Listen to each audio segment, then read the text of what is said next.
안녕하세요. 남자TV 이준석입니다. 오늘은 스타벅스 불매운동과 노란봉투법, 삼성전자 파업으로 인해서 이제 강세이던 민주당이 지금 꺾이고 있는 상황에 대해서 한번 얘기를 해보도록 하겠습니다. 이상하게 데자뷰라는 생각이 들죠. 어떤 것이 데자뷰냐? 이제 실제로 윤석열 전 대통령과 지금 이재명 현 대통령이 대선으로 맞붙었을 때 이재명 대통령이 지지율을 앞서고 있었어요. 그래서 역시 역부족이구나.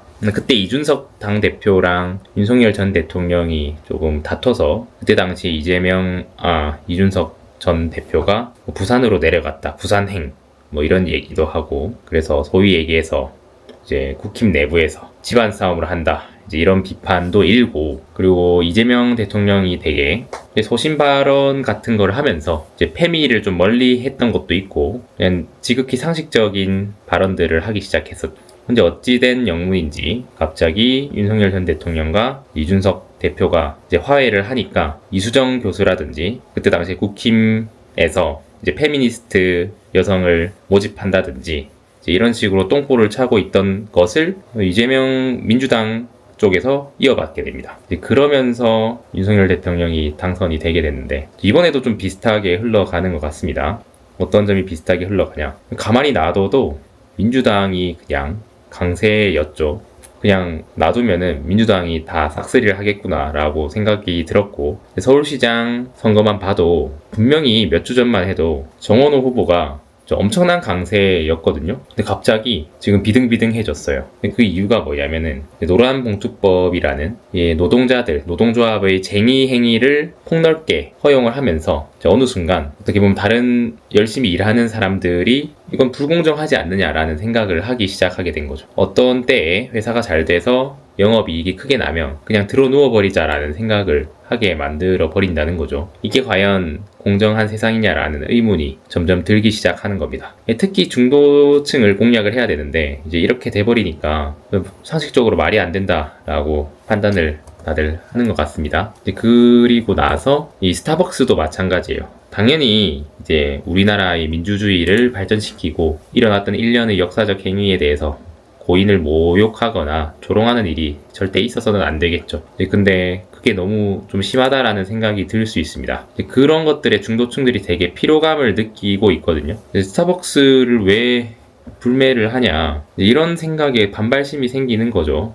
그리고 너무 이제 역사적인 것들이 이제 이미 지나간 게 큰데, 이제 중도층이라고 하면 사실 어떻게 보면 성실하게 살아가는 사람일 가능성이 높다고 생각을 해요. 소위 얘기해서 극우, 극자 이런 얘기를 하는데, 정치에 너무 빠져 계신 분들은 어떻게 보면은 이제 본인의 일이 바쁘지 않을 가능성이 높다는 얘기거든요. 근데 중도층들 같은 경우에는 본인 일이 바쁘고 지금 할 일이 많은데 이제 계속 저런 역사적 이슈라던가 정치적 이슈를 남들한테 강요하는 모습을 보이면 오히려 거부감이 들게 되는 거죠. 서울시뿐만이 아니고 이번에 핫한 부산 북구 가압, 제가 며칠 전 영상에서 결국에는 한동훈 후보가 승리를 할 것이다라고 얘기를 했었던 이유도 그런 이유가 있었습니다. 북한이 주적이냐 이런 얘기도 이제 참 어떻게 보면 식상할 수 있는데 이제 지금의 현실이긴 하잖아요.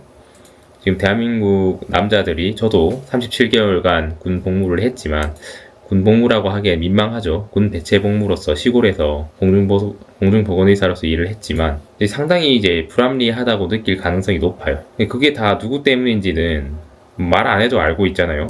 북한 때문이죠. 그런 상식적인 얘기를 중도층들이 굉장히 선호를 합니다. 그래서 결국에는 한동훈 후보가 치고 올라올 것이라고 생각했고 지금 벌써 1위를 달리고 있죠. 역설적으로 서울시 정원호 후보 같은 경우에는 상식적인 발언만 했어도 되고 민주당에서도 상식적으로만 가면 되는데 갑자기 이상한 똥볼들을 차기 시작하면서 결국에는 윤석열 전 대통령에게 이제 대통령의 자리를 물려줬다라기보다는 이제 선거에서 결국에는 민주당이 패배를 하게 되는 그러한 데자뷰가 지금 떠오르고 있습니다. 다들 판단이 있었겠지만 대통령 지지율도 굉장히 하락했죠. 분명히 며칠 전만 해도 67%, 66% 이러고 있는데 59%가 됐어요. 그만큼 지금 똑같은 실수를 저지르고 있는 것이다 라고 생각이 듭니다. 그때 당시에 이제 소위 극페미니스트를 만나면서 중도층들의 표를 엄청나게 떨어뜨려 가버렸죠. 아마 이번에도 좀 그렇게 될 가능성이 높다 이렇게 판단을 하고 있습니다. 또 뭐 대구는 또 어떻게 될지는 사실 잘 모르겠는 게, 이제 대구 같은 경우에는 이제 윤석열 대통령과 함께했던 그런 인사들이 다시 이제 와버렸는데, 그런 경우에는 대구 시민들이 과연 그것을 용인을 할 것인가. 아무리 보수의 심장이라고 해도 그거 좀 힘들 수도 있겠다라는 생각도 들긴 하네요. 반대로 중도층들이 많은 보수 강세가 아닌 서울, 뭐 경기도, 심지어 이제 PK 같은 경우에도 민주당이 강세였는데 이번에 어떻게 될지 참 의문이긴 합니다. 왜냐하면 한동훈이 이제 들어오면서 판도를 많이 바꿨다라고 아마 느끼고 있을 겁니다. 조중동에서 이준석 대표랑 한동훈 대표 이렇게 미는 데는 또 나름대로의 전략과 아마 증거가 있을 거라고 생각을 해요. 데이터가 아마 쌓였을 겁니다. 결국에는 중도 보수를 표방해야 되는데, 사실 북한이 주적이다라고 얘기하는 게 보수라고 해야 되냐, 중도층으로서 충분히 얘기할 수 있는 뭐 발언이라고 생각을 하고, 그리고 지나치게 과거에 매몰된 너무 피로감을 느꼈어요. 시민들이, 우리나라 국민들이 똑같은 얘기를 계속하면서 저런 식으로 이제 코에 걸면 코걸이, 귀에 걸면 귀걸이, 그리고 아전인수격으로 이제 발언을 하는 모습들을 보면서 많은 피로감을 느꼈다 이렇게 볼 수 있겠습니다. 뭐 어떻게 보면 대통령의 일베 폐쇄 논란에서도 이준석 대표가 또 그런 얘기를 했었죠. 이준석 의원이 본인도 그렇게 하지 않았냐라고 하니까 또 다른 언론사에서는 전체 맥락을 봐야 된다 이런 식으로 이제 어떻게 보면 좀 피로감이 쌓이는 그런 주제들을 던지고 있는 것 자체가 손해다 라고, 민주당에게 손해다 이렇게 볼 수 있겠네요.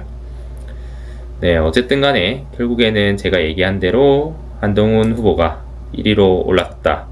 그 배경에는 이제 민주당에서 하나둘씩 피로감이 쌓이는 그런 주제들을 던져주면서 역시 좀 새로운 인물에 대한 갈망 이런 것도 좀 커지고 있는 것 같고, 이번 6.3 선거는 민주당이 대세였다라는 기존의 여론조사와는 다르게 또 새롭게 흘러갈 가능성이 굉장히 크다고 생각을 하고 있습니다.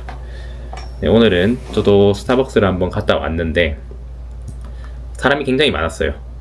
네, 사람이 굉장히 많았고, 이제 이런 정치적인 진부한 이슈들이나 역사적인 사건에 대해서는 사람들이, 중도층이 특히 피로감을 많이 느끼고 있는 상태라고 할 수 있겠습니다.